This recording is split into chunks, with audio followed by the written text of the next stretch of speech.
Nós, a Europa, tem a ver com a Europa, tem a ver consigo. À sexta, uma reflexão sobre a atualidade europeia. Hoje converso com a doutora Ana Rita Barros, é formadora do Centro de Informação Europeia Jacques Delors. Boa tarde. Muito boa tarde, Dona Marta. Doutora Ana Rita Barros, vamos começar por fazer uma referência às previsões económicas de inverno 2023. Foram conhecidas e o que é que nos dizem? Algo de bom, ou de menos mau, porque a projetada contração para o quarto trimestre de 2022 não se veio a concretizar, o que há boas perspectivas para este início de ano. As razões: para já, a diversificação dos mercados de abastecimento da União Europeia, a queda gradual do consumo de energia que se começa agora, já que se aproxima da primavera e o inverno não foi tão rigoroso, associadas a um desempenho muito favorável do mercado de trabalho, fizeram com que esta contração prevista não fosse tão negativa como estávamos à espera. Isso faz com que o crescimento previsto para a União Europeia no seu todo e para a zona euro seja respectivamente de 0,9% e de 0,8% para este ano de 2023. É considerado moderado, é isso? É considerado um crescimento ligeiramente positivo, ainda um pouco abaixo do moderado, mas não negativo como algumas previsões no final do ano anterior indicavam, não é? Sim. No entanto, os consumidores e as empresas ainda enfrentam algumas condições adversas e nós sentimos isso, quer no preço da energia, quer no preço dos produtos alimentares, minando o seu poder de compra. A agravar esta situação, temos ainda as pressões inflacionistas que se fazem sentir muito pela razão das políticas monetárias que nós conhecemos e que vão continuar também a contrair o investimento, como já indicado recentemente. A inflação vai ter também um comportamento ligeiramente mais moderado aí sim do que estava previsto, o que é bom. E tem a ver com as medidas, entretanto, tomadas pelo BCE? A retração do investimento, é a retração do consumo, menos procura, está aí a explicação. Portanto, o mercado a funcionar. Depois de ter atingido o máximo histórico em outubro passado, está a desacelerar e as previsões para este ano são de 6,4% na União Europeia e de 5,6% na zona euro. No caso português, também não é uma exceção, o crescimento é de cerca de 1%, ligeiramente maior do que aquilo que nós indicámos há pouco, e a inflação vai desacelerar, situando-se nos 5,4% para este ano. No nosso caso, o que é que influenciou? O consumo interno, o aumento das exportações, impulsionado pelo turismo, e também a redução da independência energética que se tem feito sentir por causa das chuvas, porque têm enchido as albufeiras, temos mais consumo de hidro e mais produção de hidro, portanto a nossa compra de energia ao exterior é menor. São tudo variáveis positivas nesta previsão para o caso português. De referir dois aspectos particulares. As previsões baseiam-se em que o conflito Rússia-Ucrânia continua, mas continua numa situação como nós a conhecemos agora, ou seja, sem grandes intensificações, porque se intensificar, se agravar, as previsões vão ter que ser revistas. Sim. Um outro aspecto, as previsões de inverno da União Europeia são intercalares.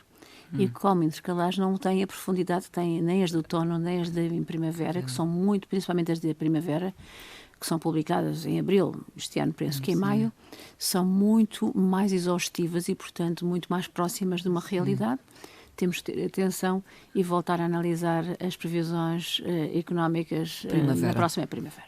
A Comissão instaurou uma ação contra a Polónia no Tribunal de Justiça Europeu. Doutora Ana Rita Barros, com que fundamento? Se nós vermos as comunicações da Comissão esta semana, são pródigas em instaurar ações contra quase todos os países. Em alguns casos...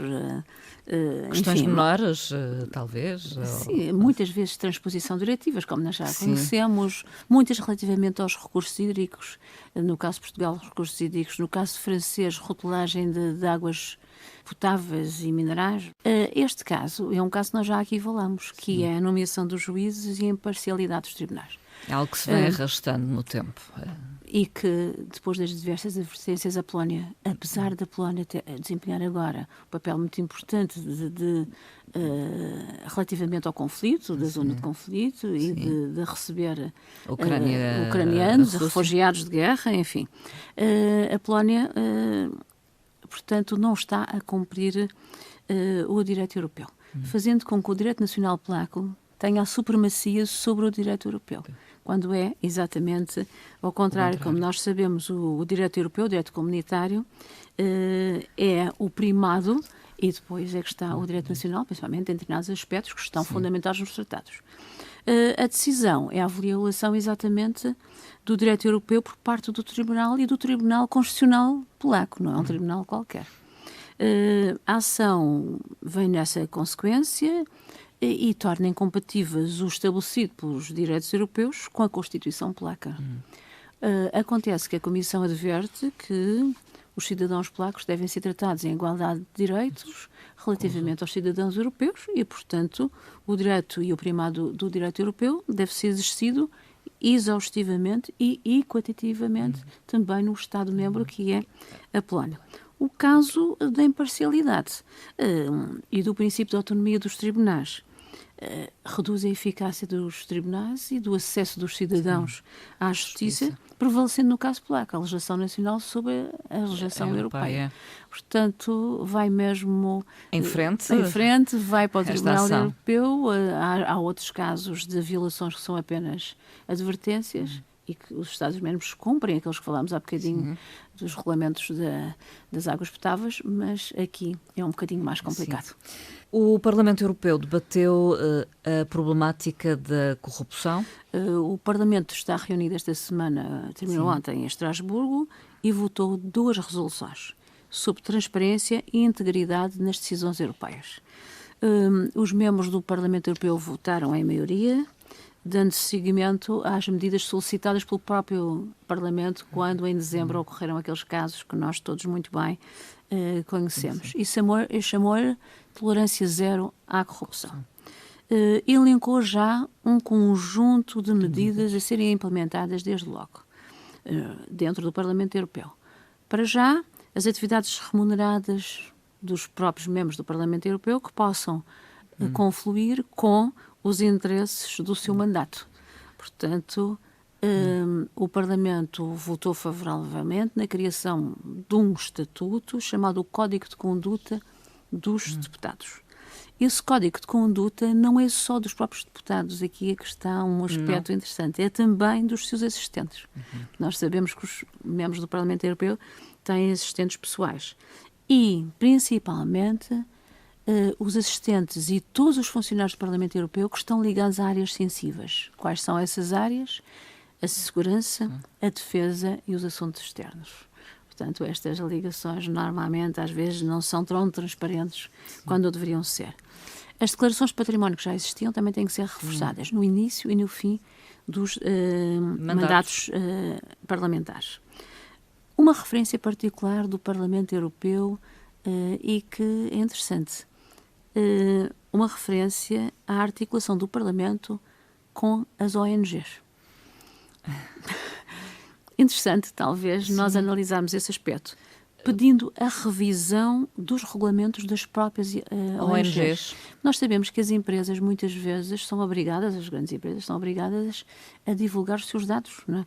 As ONGs não. E as IPSS, no caso, estão com uma certa proteção.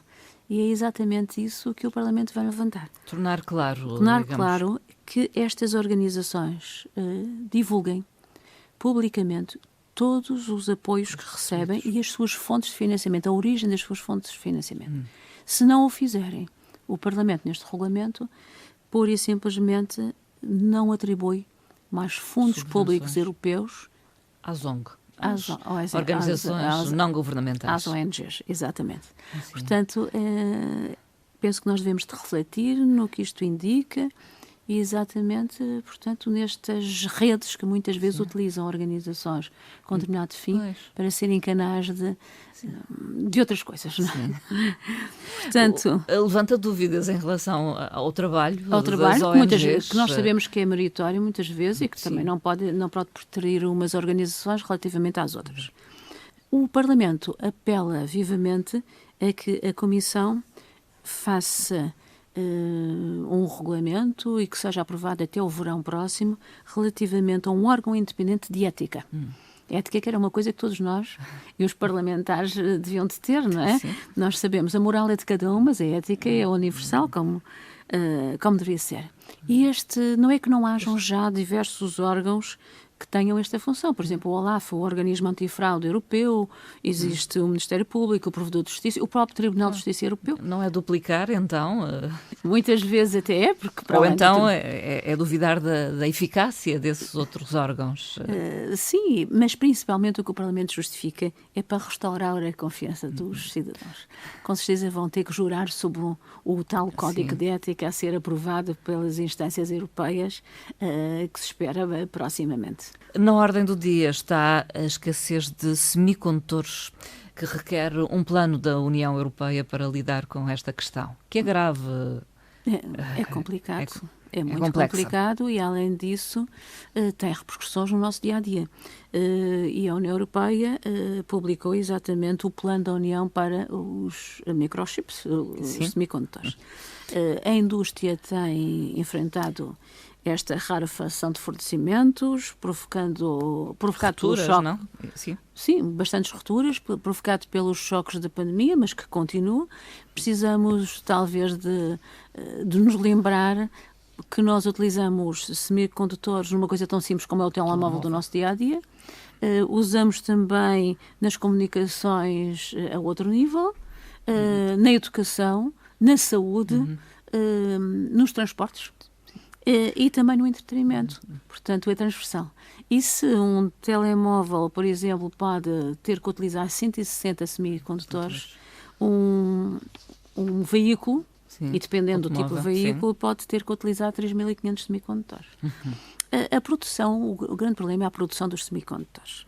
Depende de uma cadeia de abastecimento muito interligada e na qual estão incluídos países das mais diversas zonas do globo. Aí é que está a grande problemática. Uma empresa de uma dimensão relativamente média e grande de semicondutores pode estar com uma carteira de fornecedores que pode atingir 16 mil fornecedores para a sua produção, o que é de facto muito diverso, 16 mil condutores das diversas zonas. Sim. É uma dependência. É uma interdependência e uma cadeia de abastecimento muito vulnerável. E é isso que preocupa as instâncias europeias, talvez tardiamente, mas preocupa. No caso das empresas europeias, duas referências. Primeiro, que as empresas europeias apenas representam 10% do mercado mundial de semicondutores. Além disso, dependem dos fornecedores externos em cerca de 80%. Estamos a vir aqui... Sim. Exatamente. Há um desequilíbrio muito grande. Enorme.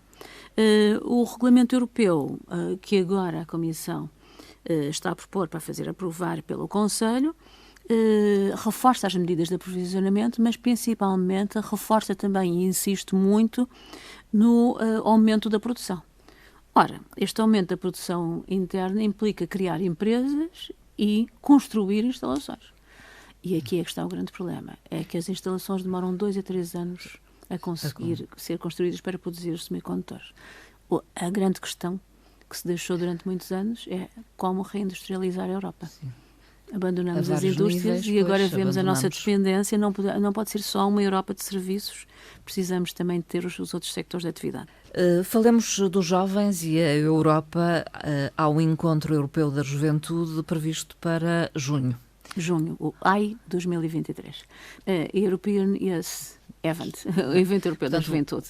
O que a União Europeia apela nesta 5ª edição do evento é que os jovens entre os 16 e os 30 anos, os jovens alargados, compareçam no evento. O evento é absolutamente gratuito, as inscrições estão abertas até o dia 24 de fevereiro próximo, às 23h59 de Bruxelas, menos 1 hora cá em Portugal, para quem quiser fazer a sua candidatura. Esta edição, portanto, apoiada pelo Parlamento Europeu, conta com atividades de diversa natureza, desde debates, manifestações artísticas, desportivas, contactos interdisciplinares e interparticipantes. Portanto, tem uma parte, enfim, menos boa para quem está numa região ultraperiférica, como somos nós. As viagens. São as deslocações e as estadias, porque apenas os eventos são gratuitos. Os participantes, nestes dias 9 e 10 de junho, têm que assegurar alimentação, alojamento, deslocação, mas quem nos está a ouvir, quem sabe, algum madeirense, algum português que esteja motivado, não é? Ou que esteja a estudar perto, ou esteja perto, desloca-se a Estrasburgo para participar. Portanto, é só o evento que é gratuito. Outra candidatura está aberta para o Discover EU. Uma ação do Erasmus muito nossa conhecida, e a Comissão já anunciou que em março próximo vai abrir o processo de candidatura ao Discover EU. Desta forma, cerca de 35 mil jovens podem receber um passe para alargar os seus horizontes europeus no domínio da cultura, da língua, até na resolução de problemas. Como é que eu chego lá? Como é que vamos nos instalar? Enfim, adquirir os bens necessários. Enfim, todas essas soluções que muitas vezes são problemáticas. Isto são jovens só com 18 anos. Portanto, está aberto a jovens que tenham nascido entre 1 de julho de 2004 e 30 de junho de 2005, portanto, todos com 18 anos. Conjuntamente com o passe, recebem um cartão de descontos. Esses um cartão de descontos para alimentação, para algumas aquisições em supermercados, atividades culturais, desportivas, alojamento, portanto, tem mais vantagens relativamente ao que nós associamos anteriormente. A abertura das candidaturas é no próximo dia 15 de março, às 11 horas da manhã. Normalmente é sempre próximo da meia-noite, mas este é às 11 horas da manhã, e o encerramento no dia 29 de março também às 11. Às vezes questionam-nos como é que se podem candidatar. Primeiro inscrevem-se no Portal Europeu da Juventude. Online, então? Online, exatamente. Recebem depois a confirmação, respondem a perguntas que são uma seleção sobre a União Europeia no seu todo, sobre instituições europeias. Se houver empates, há uma pergunta de desempate e depois é que a Comissão vai selecionar. O meio de transporte utilizado é fundamentalmente o comboio. No caso dos residentes em regiões ultraperiféricas, há exceções para cobrir as despesas do avião. Como é que é fixada a cota para a participação portuguesa, por exemplo? É em função do peso da população portuguesa na população total da União Europeia. A título de exemplo, o ano passado, 2022, candidataram-se 1.637 jovens portugueses e foram abrangidos e selecionados cerca de 2.070, portanto, normalmente 50%, porque tem o máximo dos 35 mil, tem que se fazer o rateio por todos os Estados-membros. Fica esse convite aos jovens para que participem nestas iniciativas, candidatando-se a elas. O futuro da Europa depende dos jovens. Doutora Ana Rita Barros, terminamos, como é habitual, com uma frase escolhida por si. É uma frase muito pequena da Presidente do Parlamento Europeu, Roberta Metsola, e que tem a ver com o ano europeu que nós estamos este ano a comemorar das competências. E diz o seguinte: desenvolver competências e evoluir pessoalmente é para os europeus e para a Europa mais importante do que nunca. Ficamos com esta frase, doutora Ana Rita Barros. Até à próxima. Até à próxima, Dona Marta. Conversa. Muito obrigada. Muito obrigada. E bom Carnaval. Bom Carnaval.